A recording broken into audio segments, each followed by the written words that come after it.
लोकसभा चुनाव, विदर्भ का जनमत किसके साथ, देखें लगातार यूसीएन न्यूज पर। भंडारा गोंदिया लोकसभा सीट से लगातार दूसरी बार भाजपा ने सुनील मेंढे पर भरोसा जताया है। बुधवार को मेंढे ने अपनी उम्मीदवारी दाखिल की। इस दौरान राज्य के उप मुख्यमंत्री देवेंद्र फडणवीस, एनसीपी नेता प्रफुल्ल पटेल, भाजपा के प्रदेश अध्यक्ष चंद्रशेखर बावनकुळे मौजूद थे। नामांकन से पहले सुनील मेंढे के समर्थन में भव्य रैली निकाली गई। साथ ही पार्टी के नेताओं ने जनसभा को भी संबोधित किया। मोदीजींचा नमस्कार घरोघरी पोहोचवणार का?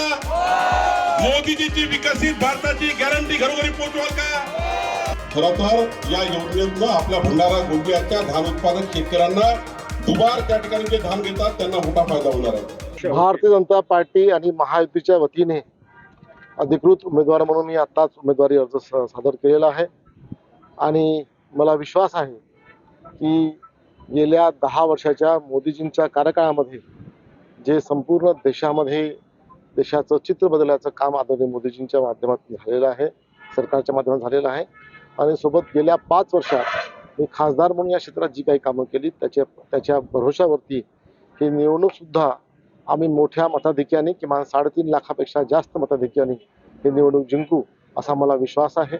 माझ्या संपूर्ण महायुतीच्या नेत्यांचं, आमच्या कार्यकर्त्यांचं आणि जनतेचं प्रेम मला जसं मिळत आलं तसं यापुढेही मिळत राहील हा सुद्धा विश्वास या निमित्ताने व्यक्त करतो।